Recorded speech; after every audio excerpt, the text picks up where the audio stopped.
ಭಾಗವತದ ಮಹತ್ವ ಅತ್ಯಂತ ಅಪೂರ್ವವಾದದ್ದು. ಪುರಾಣೇಶು ಚ ಸರ್ವೇಷು ಶ್ರೀಮದ್ ಭಾಗವತಂ ಪರಂ. ಯಾಕೆ ಎಲ್ಲ ಪುರಾಣಗಳಲ್ಲೂ ಕೂಡ ಶ್ರೇಷ್ಠವಾದಂತಹ ಪುರಾಣ ಶ್ರೀಮದ್ ಭಾಗವತ ಪುರಾಣವೇ ಯಾಕೆ ಅಂತ ಕೇಳಿದಾಗ ಅದಕ್ಕೆ ವ್ಯಾಸರೇ ಹೇಳುವಂತಹ ಮಾತೇನು ಅಂತ ಹೇಳಿದ್ರೆ, ಯಸ್ಮಿನ್ ಪ್ರತಿಪದಂ ಕೃಷ್ಣ ಗೀಯತೆ ಬಹುದೇ ಋಷಿಭಿಹಿ ಅಂತ ಹೇಳಿ. ಎಲ್ಲ ಋಷಿಗಳು ಕೂಡ ಈ ಭಾಗವತ ಮಹಾಪುರಾಣದ ಇದರಲ್ಲಿರುವಂತಹ ಪ್ರತಿ ಪದದಿಂದಲೂ ಕೂಡ ಶ್ರೀಕೃಷ್ಣ ಪರಮಾತ್ಮ ಹೇಳಲ್ಪಡ್ತಾನೆ. ಅದರಿಂದ ಕೃಷ್ಣ ಪರಮಾತ್ಮನ ಇನ್ನೊಂದು ರೂಪದಂತೆ ಇರುವಂತಹದ್ದು ಶ್ರೀಮದ್ ಭಾಗವತ ಮಹಾಪುರಾಣ. ಅಂಥ ಭಾಗವತದ ಜ್ಞಾನ ಕಾರ್ಯ, ಭಾಗವತದ ಪಾಠ ಪ್ರವಚನ ಅನ್ನೋದು ಇಲ್ಲಿ ಪ್ರಾರಂಭವಾಗ್ತಾ ಇದೆ. 12 ದಿನಕ್ಕೆ ಒಂದೊಂದು ಸ್ಕಂದವನ್ನು ಕೂಡ 12 ದಿನಗಳಲ್ಲಿ 12 ಜನ ವಿದ್ವಾಂಸರಿಂದ ಅವರಲ್ಲಿ ಹೇಳಿಸಬೇಕು ಅಂಥೇಳಿ ಸಂಕಲ್ಪ ಮಾಡಿದ್ದಾರೆ. ಅಂತಹ ಈ ಮಹಾಕಾರ್ಯದ ಪ್ರಾರಂಭದಲ್ಲಿ ಶ್ರೀಪಾದಂಗಳವರು ಇಲ್ಲಿ ಬಂದು ಈ ಕಾರ್ಯಕ್ರಮದ ಉದ್ಘಾಟನೆಯನ್ನು ಮಾಡಬೇಕು ಅಂತ ಹೇಳಿ ಉಪಸ್ಥಿತರಿದ್ದಾರೆ. ಅಂತಹ ಶ್ರೀಪಾದಂಗಳವರಿಗೆ ಭಕ್ತಿ ಶ್ರದ್ಧಾಪೂರ್ವಕವಾಗಿರುವಂತಹ ಸ್ವಾಗತವನ್ನು ಸಮರ್ಪಿಸಿ ಶ್ರೀಪಾದಂಗಳವರು ದೀಪದ ಪ್ರಜ್ವಾಲನೆಯ ಮೂಲಕ ಈ ಉದ್ಘಾಟನಾ ಸತ್ರವನ್ನು ನಡೆಸಿಕೊಡಬೇಕು ಅಂತ ಪ್ರಾರ್ಥನೆ ಮಾಡ್ಕೊಂತಾರೆ.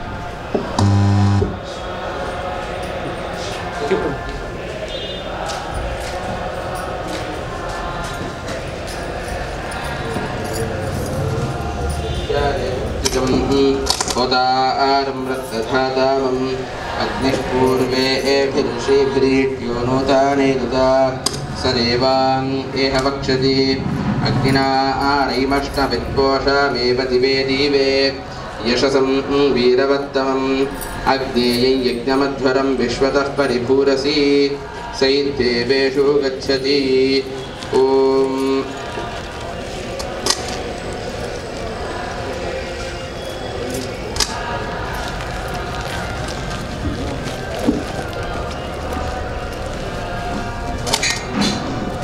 ಈ ಸತ್ರದ ಪ್ರಾರಂಭದಲ್ಲಿ ಶ್ರೀಪಾದಂಗಳವರು ಅನುಗ್ರಹ ರೂಪದಲ್ಲಿ 2 ಆಶೀರ್ವಚನಗಳನ್ನು ಹೇಳಬೇಕು ಅಂತ ಹೇಳಿ ಪ್ರಾರ್ಥನೆ ಮಾಡಿ.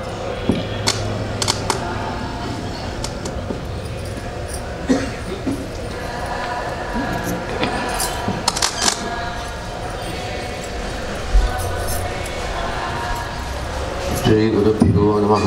ಹರಿ ಓಂ. ಜನ್ಮಾದ್ಯಸ್ಯೇತೋನ್ಮಯಾದಿತರತಶ್ಚಾರ್ಥ್ಯಶ್ವವಿಘ್ನಸ್ವರಾಟ್ ತೇನೇ ಬ್ರಹ್ಮಹೃದಾಯ ಆದಿಕವಯೇ ಮುಹ್ಯಂತಿ ಯಂ ಸೂರಯಃ ತೇಜೋ ವಾರಿಮೃದಾಂ ಯಥಾ ವಿನಿಮಯೋ ಯತ್ರ ತ್ರಿಸರ್ಗೋ ಮೃಷಾ ಧಾಮ್ನಾ ಸ್ವೇನ ಸದಾ ನಿರಸ್ತಕುಹಕಂ ಸತ್ಯಂ ಪರಂ ಧೀಮಹಿ. ಅಭ್ರಮಂ ಭಂಗರಹಿತಂ ಅಜಡಂ ವಿಮಲಂ ಸದಾ ಆನಂದತೀರ್ಥಮತಲಂ ಭಜೆ ತಾಪತ್ರಯಾವಹಂ. ಯಂ ಪ್ರವೃದಂತಮನುಪೇತಮಪೇತಗತ್ಯಂ ದ್ವೈಪಾಯನೋ ವಿರಹಕಾತರಾಜುಹಾವ ಪುತ್ರೇತಿ ತನ್ಮಯತೆಯ ತರ್ವೋಪಿ ನೇತುಹೂತಂ ಸರ್ವಭೂತಹೃದಯಂ ಮುನಿಮಾನತೋಸ್ಮಿ.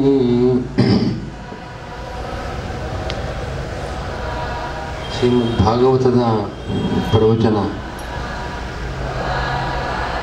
ಸಂಕ್ಷಿಪ್ತವಾಗಿ 7 ದಿವಸಗಳಲ್ಲಿ ಪ್ರವಚನವನ್ನು ಸಪ್ತಾಹ ವಿಧಿ ಪೂರ್ವಕವಾಗಿ ಕೇಳೋದುಂಟು. ಇಡೀ ಭಾಗವತವನ್ನು 7 ದಿವಸದಲ್ಲಿ ಹೇಳಬೇಕಾದದ್ದು ಬಹಳ ಕ್ಲಿಷ್ಟ. 12 ಸ್ಕಂಧಗಳ 18,000 ಶ್ಲೋಕ ಇರತಕ್ಕಂತಹ ಭಾಗವತವನ್ನು 7 ದಿವಸದಲ್ಲಿ ಮುಕ್ತಾಯ ಮಾಡಿ ಮಂಗಳ ಮಾಡತಕ್ಕದ್ದು ಬಹಳ ಕಷ್ಟ. ವಿದ್ವಾಂಸರು ಆರಿಸಿ ಕೆಲವು ವಿಷಯಗಳನ್ನು ಅನುವಾದ ಮಾಡೋದುಂಟು. ಆ ರೀತಿ ಸಪ್ತಾಹ ವಿಧಿಯಲ್ಲಿ ವಕ್ತೃ ಶ್ರೋತೃ ಪ್ರವಚನ ಮಾಡತಕ್ಕವರು ಪ್ರವಚನ ಕೇಳತಕ್ಕವರು ಕೂಡ ಉಪವಾಸವಿದ್ದು ಇಡೀ ದಿವಸ ಪ್ರವಚನ ಕೇಳಿ ಸ್ವಲ್ಪ ಆಹಾರ ಸ್ವೀಕಾರ ಮಾಡಿ ಅನ್ನವನ್ನು ಆಹಾರವಾಗಿ ತಗೊಳ್ಳದೆ ಮಾಡತಕ್ಕಂಥ ಎಲ್ಲ ಒಂದು ವಿಶಿಷ್ಟವಾದ ಕಾರ್ಯಕ್ರಮ ಭಾಗವತ ಸಪ್ತಾಹ ಶ್ರವಣ ಇದೆ. ಆದರೆ ಈಗ ಏರ್ಪಡಿಸ್ತಕ್ಕಂತಹ ಕಾರ್ಯಕ್ರಮ ಒಂದು ಸ್ಕಂಧ 12 ದಿವಸಗಳ ಕಾಲ. ಆದ್ದರಿಂದ ಪ್ರವಚನ ಮಾಡತಕ್ಕವರು ಸಾಕಷ್ಟು ವಿಷಯಗಳನ್ನು ಭಾಗವತದಲ್ಲಿರತಕ್ಕಂತಹ ವಿಷಯಗಳನ್ನು ಹೇಳಲಿಕ್ಕೆ ಅವಕಾಶವಿದೆ. ಆದ್ದರಿಂದ ಈ ಪ್ರವಚನ ಕಾರ್ಯಕ್ರಮ ತುಂಬ ಉತ್ತಮವಾದ ರೀತಿಯಲ್ಲಿ ನಡೀತಾ ಇದೆ ಅಂತ ನಾವು ಸಂತೋಷ ಪಡಬೇಕು. ಯಾಕೆಂದರೆ ಅಂತಹ ಪ್ರವಚನ ಕಾರ್ಯಕ್ರಮ ಅಪರೂಪ ಇವಾಗ. ಶ್ರೀಮದ್ ಭಾಗವತದ ಏಕಾದಶ ಸ್ಕಂಧದಲ್ಲಿ ಉದ್ಧವ ಶ್ರೀಕೃಷ್ಣನನ್ನು ಕೇಳ್ತಾನೆ.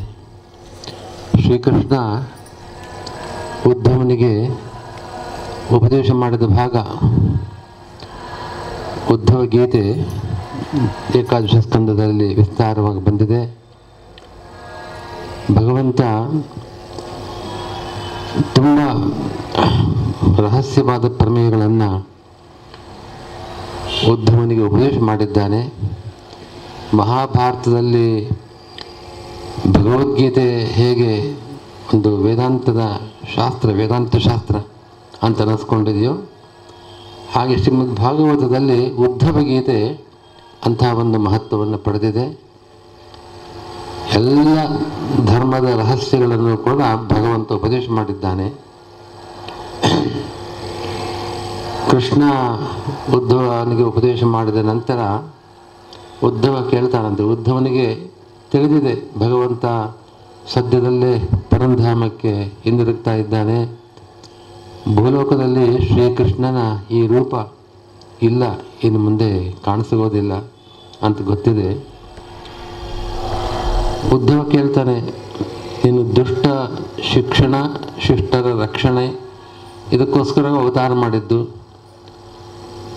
ಅವತಾರ ಕಾರ್ಯ ಮುಗಿದಿದೆ ಅಂತ ನೀನು ಪರಂಧಾಮಕ್ಕೆ ತೆರಳುತ್ತಿದ್ದೀಯೆ. ಸದ್ಯದಲ್ಲೇ ಕಲಿಯುಗ ಪ್ರಾರಂಭ ಆಗ್ತಾ ಇದೆ.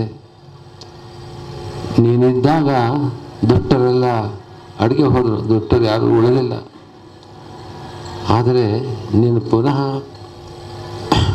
ಅಂತರ್ಧಾನ ಹೊಂದಿದ ಮೇಲೆ ಭೂಮಿಯಲ್ಲಿ ನಿನ್ನ ಆ ರೂಪ ಇಲ್ಲದೇ ಇದ್ದಾಗ ಪುನಃ ಕಲಿಯ ಪ್ರಭಾವ ಜಾಸ್ತಿ ಆಗ್ತಾ ಇದೆ. ಆಗ ಸಜ್ಜನರೂ ಕೂಡ ದುಷ್ಟರ ಪ್ರಭಾವಕ್ಕೆ ಒಳಗಾಗತಕ್ಕಂಥ ಒಂದು ಸಂದರ್ಭ ಇದೆ. ಇನ್ನು ಸಾಮಾನ್ಯ ಜನರ ಗತಿ ಏನು? ಹೇಗೆ ಈ ಕಲಿಯುಗದಲ್ಲಿ ಸಜ್ಜನರು ತಮ್ಮ ಕಾರ್ಯಗಳನ್ನು ಮಾಡೋಕ್ಕೆ ಸಾಧ್ಯವಾಗುತ್ತೆ? ಕಲಿಯುಗ ಬಹಳ ಘೋರವಾದ ಕಾಲ ಅಲ್ವೇ? ಹಾಗೆ ಅಂತ ಏನಾದರೂ ಉಪಾಯ ಮಾಡಿ ನೀನು ನಮ್ಮ ರಕ್ಷಣೆಗೆ, ಕಲಿಯುಗದಲ್ಲೂ ಕೂಡ ನಿನ್ನ ರಕ್ಷಣೆ ನಮಗೆ ಬೇಕಾಗತ್ತೆ ಅಂತ ಉದ್ಧವ ಪ್ರಾರ್ಥನೆ ಮಾಡಿದಾಗ ಕೃಷ್ಣ ಹೇಳ್ತಾನೆ, ಭಾಗವತ ಈಗಾಗಲೇ ಉಪದೇಶ ಆಗಿದೆ. ಶುಕಾಚಾರ್ಯರು ಪರೀಕ್ಷಿದ್ರಾಜನಿಗೆ ಉಪದೇಶ ಮಾಡಿದ್ದು ಆಗಿದೆ. ಆ ಭಾಗವತದಲ್ಲಿ ನನ್ನ ಒಂದು ಅಪ್ರಾಕೃತವಾದ ತೇಜೋಮಯವಾದ ರೂಪವನ್ನು ನಾನು ಇಡ್ತೇನೆ. ಹೀಗಾಗಿ ಈ ಒಂದು ರೂಪ ನೀನೇ ನೋಡ್ತಾ ಇದ್ದೀಯಾ, ಅದು ಕಣ್ಣಿಗೆ ಕಾಣಿಸದೇ ಇರಬಹುದು. ಆದರೆ ಭಾಗವತ ಗ್ರಂಥ ಇದೆಯಲ್ಲ, ಭಾಗವತದಲ್ಲಿ ನನ್ನ ಒಂದು ತೇಜೋ ರೂಪ ಅಲ್ಲಿ ಸನ್ನಿಹಿತವಾಗಿದೆ. ಹೀಗಾಗಿ ಆ ಭಾಗವತವನ್ನು ಶ್ರವಣ ಮಾಡಿದಾಗ ನಿಮಗೆ ಎಲ್ಲ ರೀತಿಯಾದ ರಕ್ಷಣೆಯೂ ಸಿಗ್ತಾ ಇದೆ. ಕಲಿಯುಗವೂ ಕೂಡ ನಿಮಗೆ ಕೃತಯುಗವೇ ಆಗತಕ್ಕಂಥ ಒಂದು ಅಂಥ ಪ್ರಭಾವ ಭಾಗವತ ಶಾಸ್ತ್ರದಲ್ಲಿದೆ ಅಂತ ಕೃಷ್ಣ ಹೇಳಿದನಂತೆ. ಅದರಂತೆ ಭಾಗವತದ ಮಹಿಮೆಯನ್ನು ನಾನಾ ಪುರಾಣಗಳಲ್ಲಿ ವೇದವ್ಯಾಸರು ಹೇಳ್ತಾರೆ. ಪದ್ಮಪುರಾಣದಲ್ಲಿ, ಸ್ಕಾಂದ ಪುರಾಣದಲ್ಲಿ, ಗರುಡ ಪುರಾಣದಲ್ಲಿ ಇದರಲ್ಲಿ ಭಾಗವತದ ಮಹಿಮೆಯನ್ನು ಹೇಳ್ತಕ್ಕಂಥ ಮಾತುಗಳು ಬರುತ್ತೆ. ಪದ್ಮಪುರಾಣದಲ್ಲಿ ಒಂದು ಶ್ಲೋಕ, ಅದರ ಅಭಿಪ್ರಾಯ ಹೇಗಿದೆ, ಈ ಸಪ್ತಾಹ ವಿಧಿ ಅದು ಗರ್ಜನೆ ಮಾಡ್ತಾ ಇದೆಯಂತೆ. ನೀವೇನು ಕೇಳಿದ್ದೀರಿ, ಯಾವುದೇ ವ್ರತ, ತಪಸ್ಸು, ಯಾಗ, ಜ್ಞಾನಯಜ್ಞ, ಇದೆಲ್ಲ ಯಜ್ಞಗಳು, ನಾನಾ ರೂಪವಾದ ಯಜ್ಞಗಳು. ಎಲ್ಲ ಯಜ್ಞಗಳಿಗಿಂತಲೂ, ಎಲ್ಲ ವಿಧವಾದ ಯಜ್ಞಗಳಿಗಿಂತಲೂ ನಾನು ಮೇಲು, ನನ್ನಂತಹ ಯಜ್ಞ ಮತ್ತೊಂದಿಲ್ಲ. ಆ ಸಪ್ತಾಹವಿದೆ ಗರ್ಜನೆ ಮಾಡಿ ತನ್ನ ಮಹತ್ವವನ್ನು ತಾನು ಹೇಳ್ತಾ ಇದೆ ಹಾಗೆ ಅಂತ ಪದ್ಮಪುರಾಣದಲ್ಲಿ ಆ ಶ್ಲೋಕ ಹೇಳ್ತಾ ಇದೆ. ಸನಕ ಸನಂದನಾದಿಗಳು ಒಮ್ಮೆ ಭಾಗವತ ಪ್ರವಚನ ಮಾಡಿ ಸಪ್ತಾಹವನ್ನು ಮಂಗಳ ಮಾಡ್ತಾ ಇದ್ದಾರಂತೆ. ಆ ಸಂದರ್ಭದಲ್ಲಿ ಭಕ್ತಿ ದೇವಿ ಆಗ ಪ್ರವೇಶ ಮಾಡ್ತಾಳಂತೆ ಸಭೆಗೆ. ಅವಳ ಮಕ್ಕಳು ಇಬ್ಬರು, ಒಂದು ಜ್ಞಾನ ಇನ್ನೊಂದು ವೈರಾಗ್ಯ. ಅವರಿಬ್ಬರ ಮಕ್ಕಳ ಜೊತೆಗೆ ಭಕ್ತಿದೇವಿ ಬಂದಿದ್ದಾಳಲ್ಲಿ. ಭಾಗವತ ಪ್ರವಚನ ಸಪ್ತಾಹ ಕಾಲ ಅಲ್ಲಿ ಮುಗಿದಿದೆ. ಆ ಭಕ್ತಿದೇವಿ ಬಹಳ ಪುಷ್ಟಳಾಗಿ, ಮೊದಲು ಈ ಪ್ರವಚನ ಇಲ್ಲದೇ ಇದ್ದಾಗ ಲೋಕದಲ್ಲಿ ಭಕ್ತಿ ಬಹಳ ಶಿಥಿಲವಾಗಿತ್ತು, ಭಕ್ತಿ ತೋರಿಕೆ ಭಕ್ತಿಯಾಗಿತ್ತು ಅಷ್ಟೇ. ಹಾಗೆ ಭಕ್ತಿ ಕೃಷಿಳಾಗಿದ್ದವಳು ಈ ಪ್ರವಚನ ಸಂಪೂರ್ಣವಾಗಿ ಮುಗಿಯುವ ಹೊತ್ತಿನಲ್ಲಿ ಒಳ್ಳೆ ಪುಷ್ಟಿಯನ್ನು ಪಡೆದಿದ್ದಾಳಂತೆ. ಭಕ್ತಿಯೇ ಇಲ್ಲದೇ ಇದ್ದಾಗ ಜ್ಞಾನವೂ ಇಲ್ಲ, ವೈರಾಗ್ಯವೂ ಇಲ್ಲ. ಯಾವಾಗ ಭಕ್ತಿದೇವಿ ತಾಯಿ ಪುಷ್ಟಳಾದಳು, ಅವಳ ಮಕ್ಕಳು ಕೂಡ ಜ್ಞಾನ ಮತ್ತು ವೈರಾಗ್ಯಗಳು ಕೂಡ ಒಳ್ಳೆ ಪುಷ್ಟರಾಗಿ, ಹೀಗೆ ತಾಯಿ ಇಬ್ಬರು ಮಕ್ಕಳು ಇಬ್ಬರು ಕೂಡ ಆ ಸಭೆಗೆ ಪ್ರವೇಶ ಮಾಡಿ ಭಕ್ತಿದೇವಿ ನರ್ತನ ಮಾಡಿದಳಂತೆ. ಮಾಡ್ತಾ ಇದ್ದಾಗ ಪ್ರಹ್ಲಾದ ಇದ್ದ, ಅಲ್ಲಿ ನಾರದರಿದ್ದರು, ಹಾಗೆ ಅರ್ಜುನ ಮೊದಲಾದವರೆಲ್ಲ ಇದ್ದರು. ಹೀಗೆ ಅನೇಕ ಜ್ಞಾನಿಗಳಿದ್ದರು. ಪ್ರಹ್ಲಾದ ಕೈಯಲ್ಲಿ ತಾಳ ಹಾಕದನಂತೆ ಆ ಭಕ್ತಿದೇವಿ ನರ್ತನ ಕಾಲದಲ್ಲಿ. ಹಾಗೆ ಉದ್ಧವ ಮೃದಂಗವನ್ನು ಬಾರಿಸಿದನಂತೆ. ಅರ್ಜುನ ವೀಣೆಯನ್ನು ಸ್ವರಜ್ಞಾನ ಬಹಳ ವಿಶಿಷ್ಟವಾಗಿ ಅರ್ಜುನಿಗಿತ್ತು. ಹಾಗೆ ಸ್ವರಯುಕ್ತವಾಗಿರತಕ್ಕಂಥ ದಿವ್ಯವಾದ ಗಾಯನವನ್ನು ಅರ್ಜುನ ಮಾಡ್ತಾ ಇದ್ದ. ಹೀಗೆಲ್ಲ ಭಾಗವತದ ಮಹಿಮೆಯನ್ನು ನಾವು ಕೇಳ್ತೇವೆ. ಹಾಗೆ ನಮ್ಮಲ್ಲಿ ಜ್ಞಾನ ವೈರಾಗ್ಯ ಇದೆರಡು ಬೆಳೆಯಬೇಕಾದರೆ ಭಕ್ತಿ ನಮ್ಮಲ್ಲಿ ಹೆಚ್ಚು ವೃದ್ಧಿಯಾಗಬೇಕು. ಭಾಗವತದಲ್ಲೇ ಪ್ರಾರಂಭದಲ್ಲೇ ಈ ವಿಷಯವನ್ನು ಹೇಳೋದುಂಟು.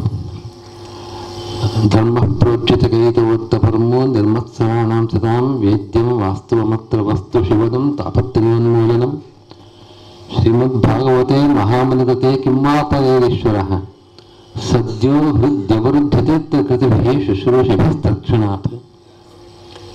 ಭಾಗವತ ಗ್ರಂಥದಲ್ಲಿ ನಿಷ್ಕಾಮಕರ್ಮ ಧರ್ಮ ಪ್ರೋಜ್ಯತೆ ಕೈತವಃ, ಕಪಟವಿಲ್ಲದೆ ಶುದ್ಧವಾದ ಭಕ್ತಿ, ಅಂತಹ ಒಂದು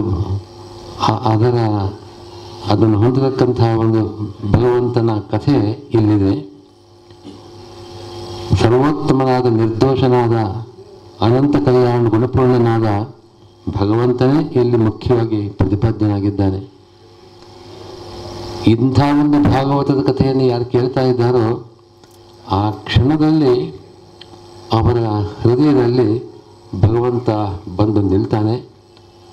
ಭಕ್ತಿ ಪಾಶದಿಂದ ಅವನನ್ನು ಹೃದಯದಲ್ಲಿ ನಾವು ಕಟ್ಟಿ ಹಾಕಿಬಿಡ್ತೇವೆ. ಆ ರೀತಿಯಾಗಿ ಭಕ್ತಿ ನಮ್ಮಲ್ಲಿ ವೃದ್ಧಿ ಆಗ್ತಾ ಇದೆ. ನಮ್ಮಿಂದ ಭಗವಂತ ದೂರ ಆಗೋದಿಲ್ಲ. ಸದ್ಯ ಹೃದಯ ಅವರುದ್ಧತೆ ಶುಶ್ರೂಷಭಿ ತಕ್ಷಣಾತ್ ಅಂತ ವೇದವ್ಯಾಸರು ಹೇಳತಕ್ಕಂಥ ಮಾತು. ಅಂತಹ ಭಾಗವತದ ಮಹಿಮೆಯನ್ನು ಆಚಾರ್ಯರು ಮೊದಲನೇ ಶ್ಲೋಕದ ವ್ಯಾಖ್ಯಾನ ಮಾಡುವ ಸಂದರ್ಭದಲ್ಲಿ ಅರ್ಥೋಯಂ ಬ್ರಹ್ಮಸೂತ್ರಾಣ, ಸಾಮಾನ್ಯ ಅಲ್ಲ, ಭಾಗವತ ಅನ್ನೋದು ಶಾಸ್ತ್ರ. ವಿದ್ಯಾವತಾಂ ಭಾಗವತೇ ಪರೀಕ್ಷಾ ಅಂತ ಒಂದು ಮಾತಿದೆ. ಒಳ್ಳೆ ಜ್ಞಾನಿಗಳು ಅಂತಂದರೆ ಭಾಗವತದಿಂದ ಗೊತ್ತಾಗತ್ತೆ ಅವರ ಜ್ಞಾನ ಎಷ್ಟು ಅಂತ. ಅದೊಂದು ರೀತಿಯ ಪರೀಕ್ಷೆ. ಆ ರೀತಿಯಾಗಿ ಭಾಗವತ ಅತ್ಯಂತ ಪ್ರಮೇಯ ಗರ್ಭಿತವಾಗಿರತಕ್ಕಂತಹದ್ದು. ಗಾಯತ್ರಿ ಭಾಷ್ಯ ರೂಪೋತ್ಸವ, ಗಾಯತ್ರಿ ಮಂತ್ರ ಅದರ ಭಾಷ್ಯ, ಅದರ ವ್ಯಾಖ್ಯಾನ ಭಾಗವತ. ಒಂದೊಂದು ಗಾಯತ್ರಿ ಮಂತ್ರದ ಒಂದೊಂದು ಪದದ ವ್ಯಾಖ್ಯಾನವನ್ನು ಕೂಡ ಭಾಗವತ ಮಾಡ್ತಾ ಇದೆ. ಸಮಸ್ತ ವೇದಾರ್ಥವೂ ಇಲ್ಲಿ ಅಡಗಿದೆ. ಇಂತಹ ಒಂದು ಭಾಗವತ 12 ಸ್ಕಂದ, 18,000 ಶ್ಲೋಕಗಳಿದೆ. 18 ಇಂಥ ಬೃಹತ್ ಗ್ರಂಥದ ಪ್ರವಚನ 144 ದಿವಸ ನಡೆಯುತ್ತೆ ಅಂತಂದರೆ ವಿಶದವಾಗಿ ವಿದ್ವಾಂಸರಿಗೆ ಪ್ರವಚನ ಮಾಡಲಿಕ್ಕೆ ಅವಕಾಶವಿದೆ. ಅಂತಹ ಪ್ರವಚನ ಕಾರ್ಯಕ್ರಮವನ್ನು ನಮ್ಮ ಶೇಷಾದ್ರಿಯವರು, ಬೆಳಕಿನ ಶೇಷಾದ್ರಿಯವರ ಪರಿವಾರ ಬಹಳ ಶ್ರದ್ಧಾಭಕ್ತಿಗಳಿಂದ ಇಲ್ಲಿ ಏರ್ಪಡಿಸ್ತಾ ಇದ್ದಾರೆ. ಬಹಳ ಶ್ರೇಷ್ಠವಾದ ಕಾರ್ಯ. ಅವರಿಗೆ ಭಗವಂತ ಗೋಪಾಲಕೃಷ್ಣ, ಭಾಗವತ ಪ್ರತಿಪಾದ್ಯನಾದ ಕೃಷ್ಣ, ಅವರ ಪರಿವಾರದವರಿಗೆ, ಶ್ರೋತೃಗಳಿಗೆ, ವಿಶೇಷವಾಗಿ ಪ್ರವಚನ ಮಾಡತಕ್ಕವರಿಗೆ ಪೂರ್ಣ ಅನುಗ್ರಹ ಮಾಡಲಿ ಅಂಥೇಳಿ ಈ ದಿವಸ ನಮ್ಮ ಕೊರವಳ್ಳಿ ಶ್ರೀನಿವಾಸಾಚಾರ್ಯರು ಪ್ರಥಮ ಸ್ಕಂದದ ಪ್ರವಚನ ಮಾಡ್ತಾ ಇದ್ದಾರೆ.